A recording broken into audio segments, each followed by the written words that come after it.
Hey, I'm Steve Krenz for Guitar Gathering, and welcome to this session on the chords that you need to know. This is our fourth session. These are the coolest chords that you're going to run across. These chords have been a lifesaver to me as a professional guitarist here in Nashville. These are the chords that are used a lot. These chords have paid my mortgage at one time or other. So there is a PDF that goes along with tonight, so if you can make sure and download that. The link is in the YouTube description down below.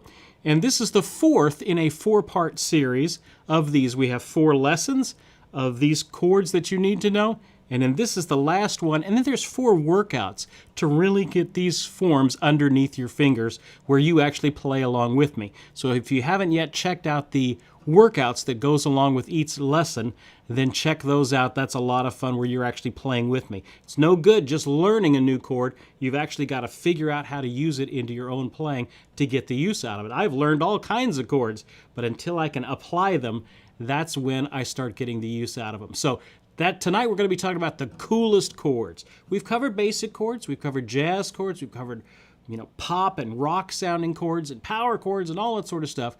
Now we're going to get to some really cool things that you can uniquely do on the guitar. So take a look at that 4th page that says the coolest chords you need to know, and we're going to look at those first 8 chords that are there. These are kind of I call them the EB drone chords because they all use the E and the B string open. Let me show you what I mean. If I start with this shape here, just kind of an E5 up here at the 5th string 7th fret, and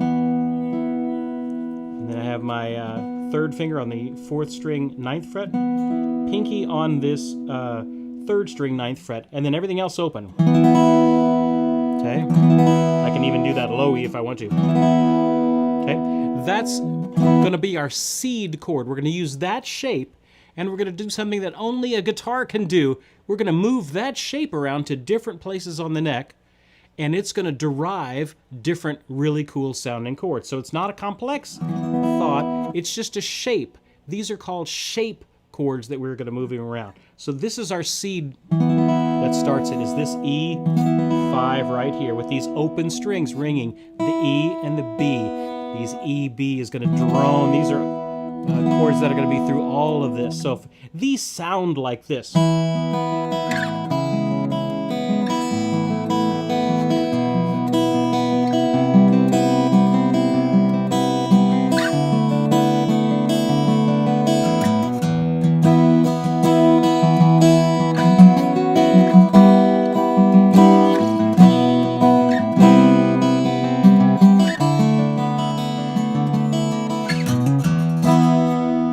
There you go. Very cool, rich sounding, and they say, oh my goodness, it sounds like you're doing these amazing chords. I'm actually just moving the same shape around. So let's figure how that works. The first chord we're going to look at is actually on the 2nd line of this. So I put them all up there, all 8 of them, and the first one we're going to look at is the E5 on the 2nd line. Notice that diamond is indicating the root of this chord. And we're going to take that shape and we're going to move it around. So if I move it 2 steps down, I get this D6-9. A good chord if I want to substitute for a kind of a cool way to play a D. It'll work for something, will work in those situations. Now, not every one of these combinations is going to sound good. Like a half step down doesn't sound good. But along the way, you're going to find a couple that are really cool. So the first one we're going to run across is this D6-9 at the 5th fret. Okay? If I go just a half step down, man, we're getting into some cool stuff here. This is a C-sharp minor 11th. But Steve, I don't need a C-sharp minor 11th. Yes, but you might need a C-sharp minor or a C-sharp minor 7th someday. And if so, what are you going to be doing? Well, you're going to be doing this big blocky bar chord or something up here that's uncomfortable. Why not play this easy shape and sounds fantastic? So when I'm in the studio and I'm doing anything on electric or acoustic and I need a C-sharp minor, you can bet I'm going to lay this one on them, not this. Now it's the same notes, but what does it do? It gives me these open strings, which is what the guitar, the acoustic guitar especially, does best. That's something no keyboard can emulate, is the open strings. Okay? So that's a C sharp minor 11th. Can be substituted for any C sharp minor you come across. A good, hip version of doing that. Okay? If I go down just one more half step, oh man, that's a beautiful sounding chord. That's a C major 7th. If I'm in more of a pop or a modern sounding situation, I can lay that C major 7th on them. Sounds great. What if I went down another one? That's a B suspended, a really hip B suspended. So instead of going this, which is a B suspended too, this one is much more open and rich sounding. Now if I go down a half step more, sounds terrible. That's not a good one. But what if I went down even another half step? I go off the neck, and I end up with our old friend, the A2. So the A2 is actually a cousin of this same shape. So along the way of these 7 frets or so that we've gone past, we found a couple of good ones. The E5, kind of an E power chord, D6-9, C sharp minor, really good C sharp minor 11th, C major 7th, B augmented, or a B suspended, and an A2 there.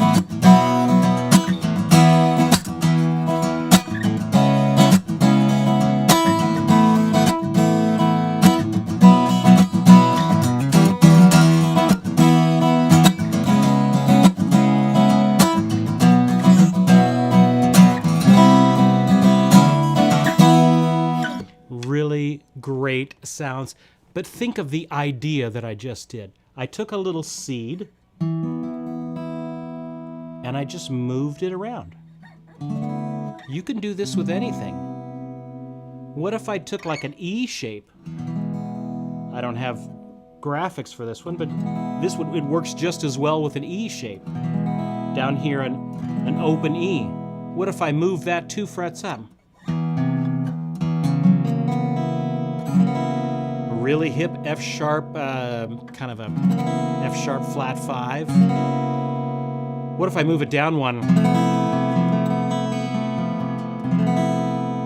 Back to an E. The old flamenco thing.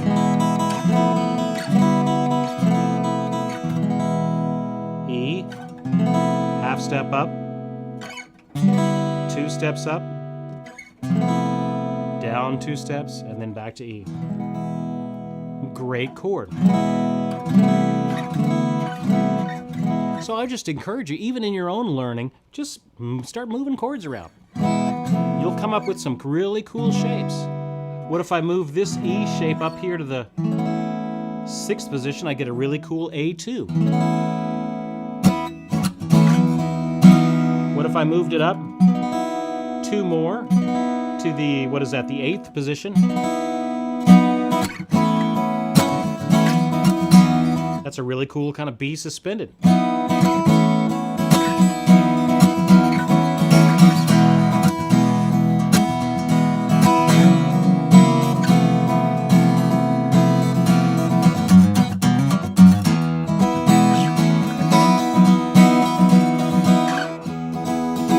if I went all the way up to the 12th?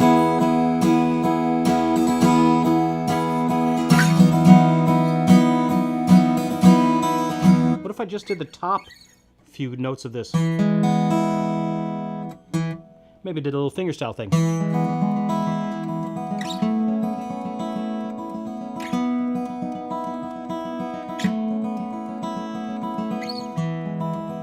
So instead of going E, A, B7, that's pretty boring. I could do this. E, A,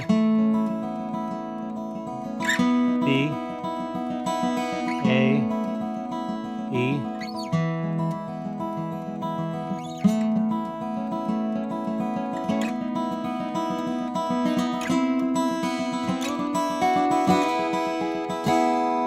Just take a form and start moving it around. You know, that's one thing that Phil Keaggy would always say. He said, just if you get bored, just start moving things around, detuning some strings, see what you can come up with. Let your creativity be your guide. You'll be amazed what kind of fun stuff you can come up with. Okay, so those are the ones based off of just that little shape.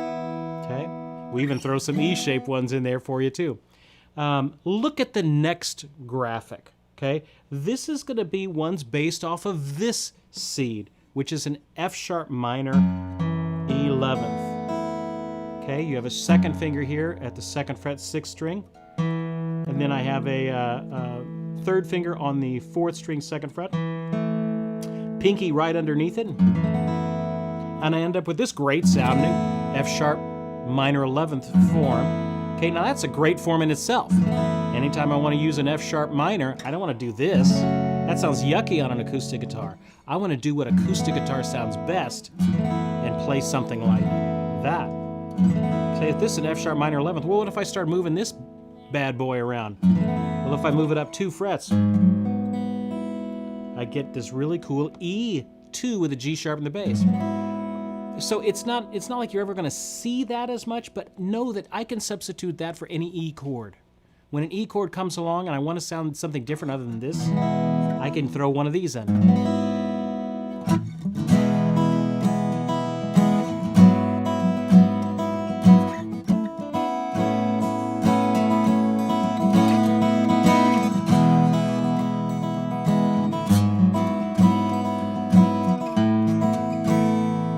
See how it just leads so well to that? All I did was take the same shape, move it up. What if here's a cool one, what if I move up one more half step? I'm to the 5th step now. Hey, hey, hey! That's an A minor 9th, kids. That's not just any A minor.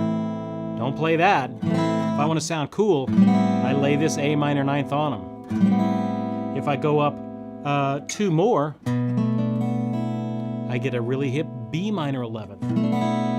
Can be substituted for any B minor chord. Now if I go half step up, that one sounds great. That one sounds terrible.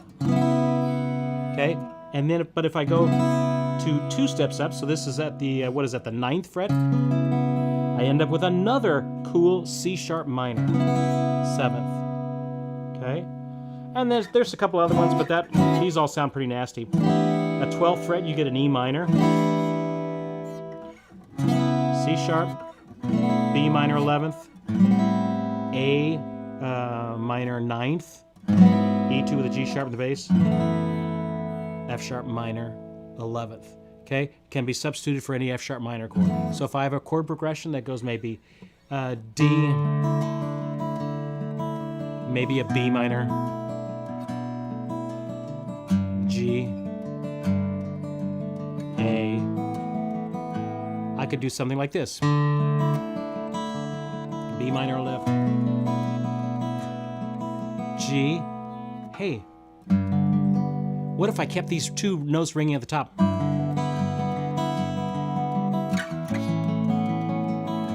I just shifted up to the A, but I took my bar off. Steve, you can do that? You bet.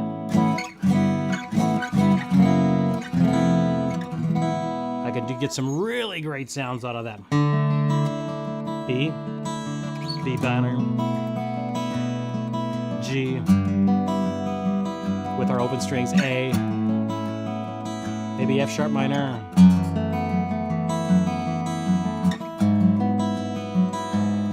A minor, no, 9th, B7,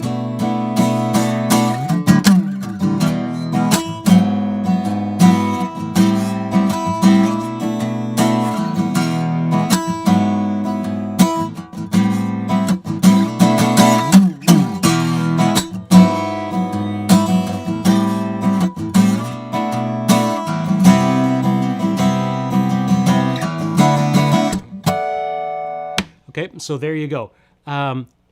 some very cool sounds that you can get out of these things. Just realize I'm not doing anything magical. I'm taking a form that I already know and moving it around. Now, let's go to another one. Actually, no. Let's talk about the one that I kind of slipped in there. If I did like a G, big old bar G, but I just take off my bar so that these bottom strings ring out, and then just start moving that one. Again, not all of them are going to work. That C major 7th works. That one doesn't work. The one a D does, that kind of a D6-9. But this A works really good. The G works good. What if I move it down 2 more to the F?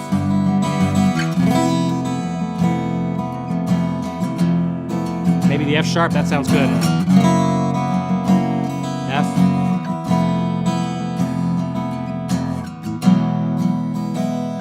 It gets the guitar, the acoustic guitar, doing what it was meant to do, which is open strings ringing. Hey, but Steve, what if I'm playing in a song that is not in a guitar-friendly key? That's where your handy-dandy capo comes in. Because I love these open string chords. These sound great on guitar, but a lot of times you're not going to be in a very open string friendly key. I was doing a recording session about a month or 2 ago. The video just came out a couple of weeks ago, and I chose to put the song in E, but it was actually in, I don't know, 2 frets up or something like that. So if I would have just played it in F sharp, it would have been terrible.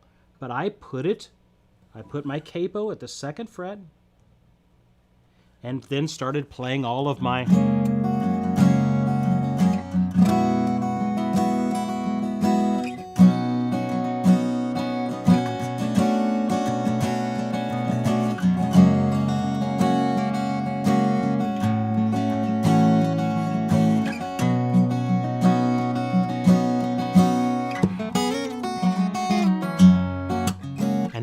I can do all of my fancy acoustic stuff. Don't get stuck in a bad key.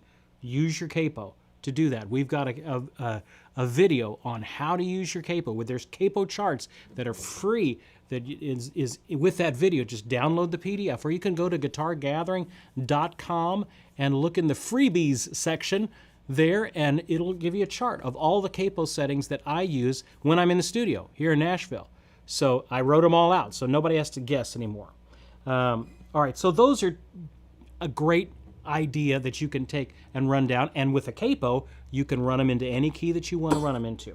Okay? All right, so let's go down to the 3rd example I want to show you. This is like the 5th line down. We've covered all these other ones in the other lessons. But here's a good one. Look at that first one. Oh, my goodness, at E minor 9th.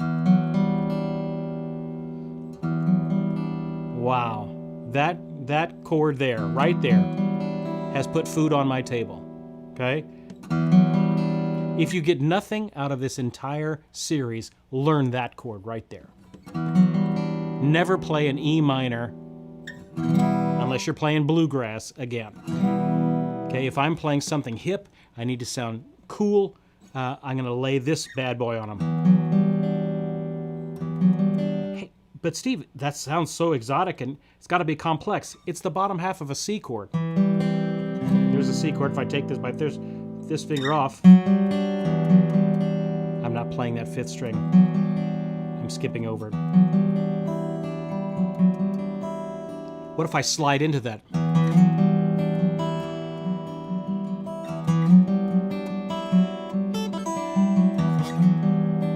What if I just start noodling around on other strings?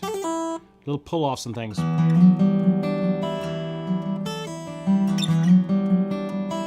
What if I put a little bass line?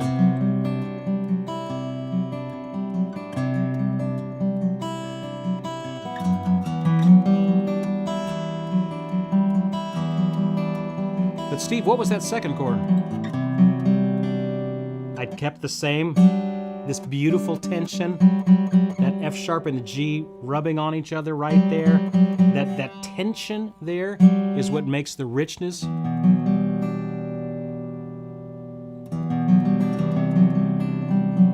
I just add that C to it. What if I did it? That kind of sounds a little nasty there. That one works better.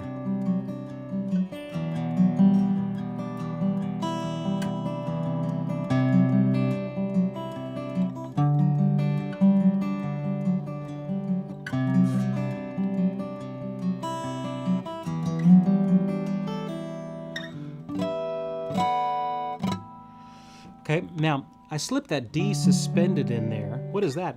It's just like a C chord, but I scooted up. I did the same trick again. And I found a really cool D suspended. That's really about all the ones that work there. The rest of them don't work too well. But that D suspended is worth its weight on that one. Okay, just some thoughts. So that E minor, man, learn that one. You want to sound immediately good, even if you're not. Wow, that's great. Sliding up,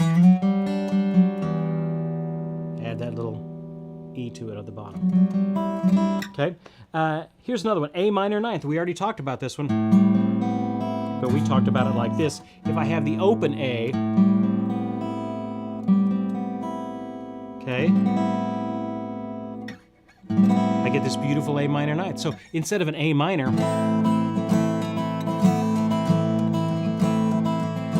okay, that's cool and all, but it's so much more rich doing it that way.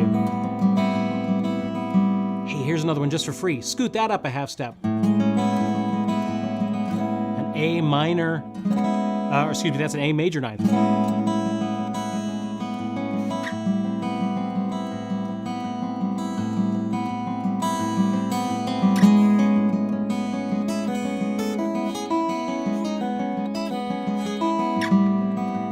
Steve, what are you doing? Just moving my finger around, flipping off strings, seeing what sounds good.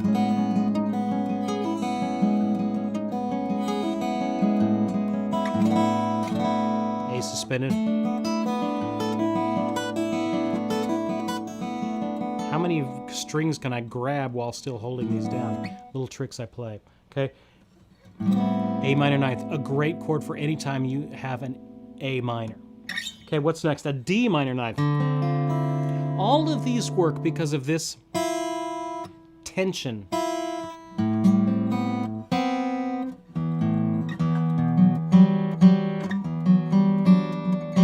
That tension. It's that tension in the minor ninth that gives it such richness. This is the D minor ninth.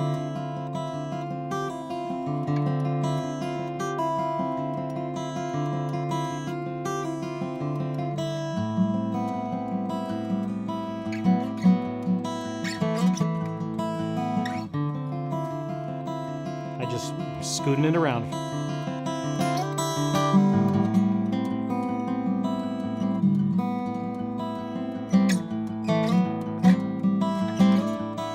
So how do you practice these? You take some time at the end of your practice session and you just explore on your guitar. Put your materials away and just explore moving these shapes around. And you'll find some really beautiful shapes. I've got some written down here for you, some places for you to start, but there's nothing better than your own creativity. But use these shapes when you need them. If I'm in the studio and I'm doing anything on acoustic, you can bet that when an E minor comes along, I'm going to be doing... When an A minor comes along and I'm doing some sort of an intro for some sort of a song, I'm probably not going to play that. I'm probably going to play this. It's not any harder. It's just a different shape. So let's put this in a progression. So if I had a progression, that was maybe a C. I don't have a graphic for this or anything.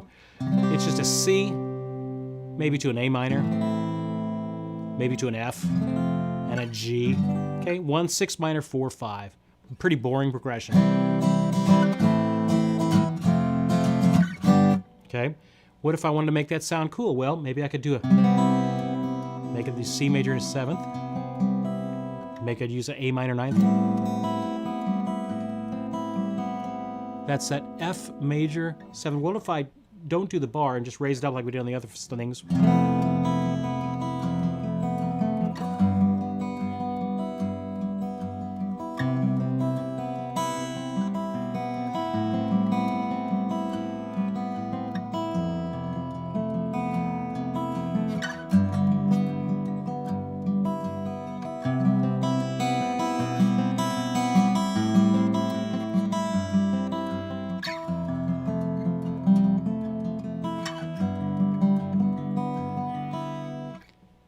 Suddenly I've created a very different sounding intro with the same 4 chords. Same 4 chords by just using these tricks here. Let's do another one. Let's say I'm in the key of G.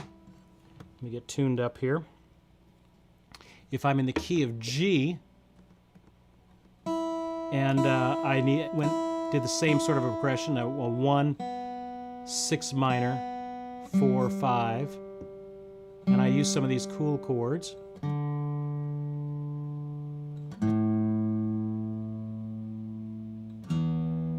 If you're interested, I'm using this, the tuner that I use in the studios, and here is a TC Electronics Polytune.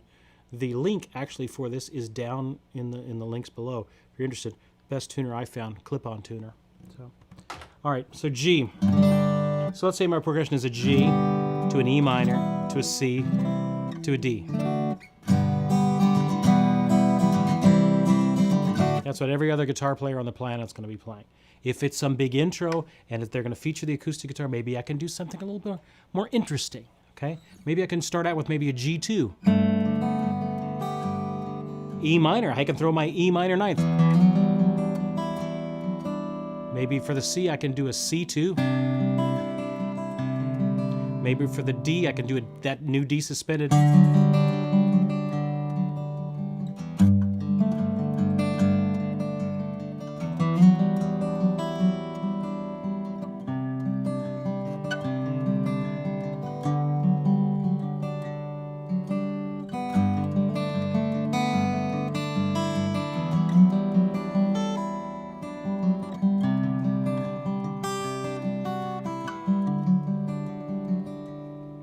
It's just a different way to approach things, chords and chord progressions. Let's do one last one where I'm doing that D minor 9th. Let's see if I can incorporate that D minor 9th. Let's do maybe a minor progression, and let's go maybe in A minor to a D minor, A minor 9th, and then I need maybe an E. Maybe that doesn't sound too good. That's going to be a little too open sounding, I think. What could we do?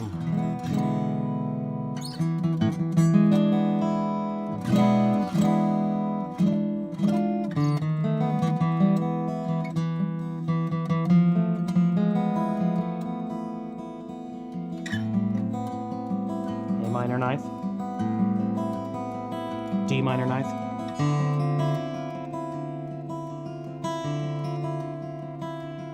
A minor 9th,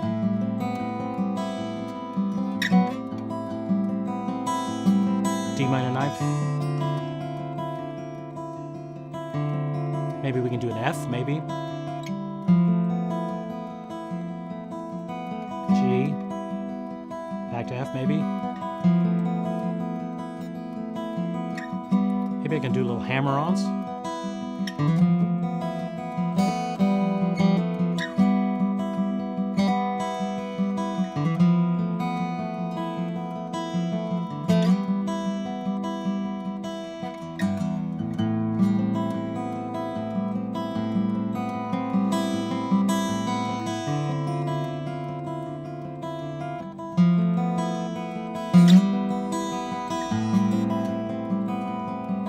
Maybe I can throw in maybe some harmonics.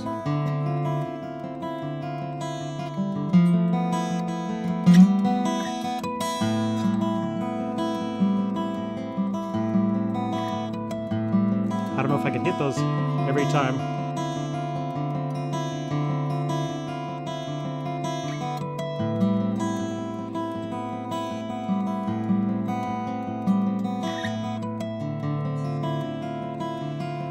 Let's try that F.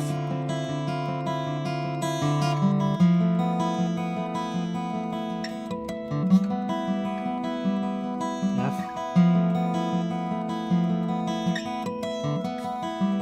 That's really tough to get that fast.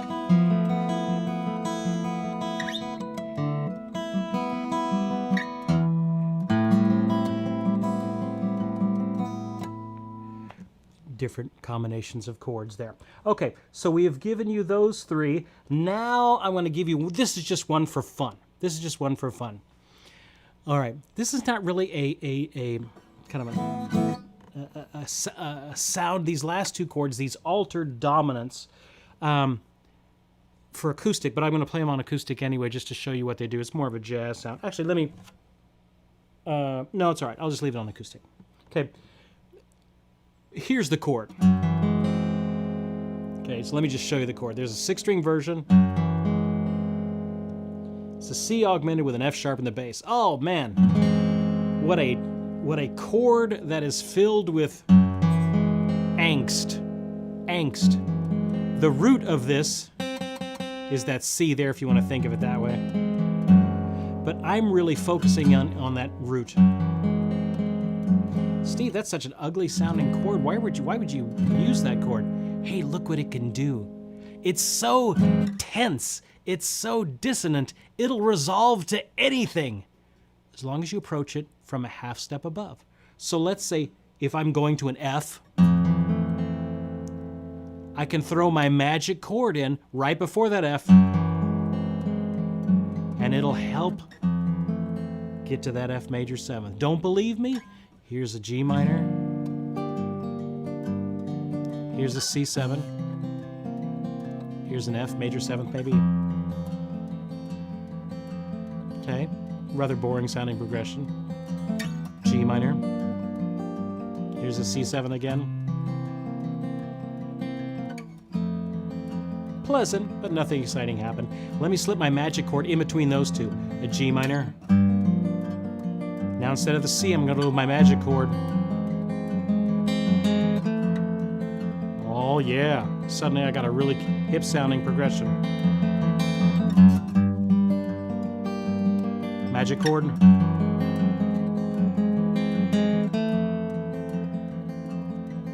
Could you use it in front of other chords? Yes. What if I wanted to use it before the G minor? It works before the G minor.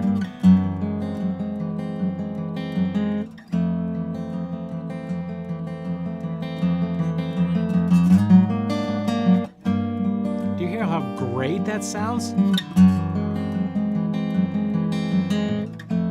I'm not this king of harmony. It's just this particular chord, if you analyzed it, I don't encourage you to, but if you analyzed it, it would be a C augmented, kind of the dominant, C, with an F sharp at the bass.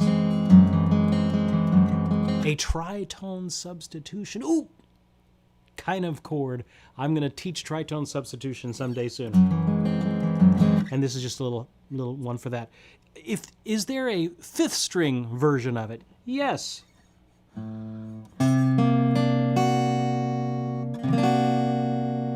Okay, that's the same chord, just don't believe me? Here's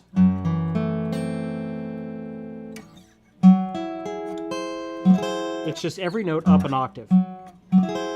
There at the 8th fret, and that'll resolve to anything on the 5th string that I need to go to. So let's say my progression is maybe a D major 7, B minor, G, A, okay, which is a fine progression. But I'm going to slip my magic chord in, let's say before the G. Let's hear how that sounds. D, B minor, magic chord, G, A. What if I slipped it in before the B minor as well?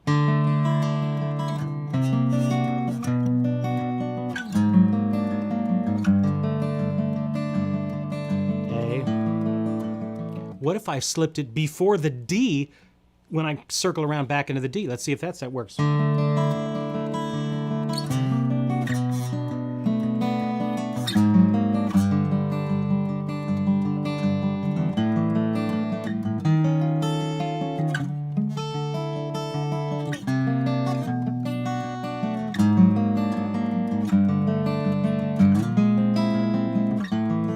The only one that it doesn't particularly work on good is when you go to the 5, in that sense, the A. That's why it didn't sound so good going to the A. But it sounded good going to every other chord in that progression, didn't it? To the D, to the B minor, to the G. Then it didn't work on this one.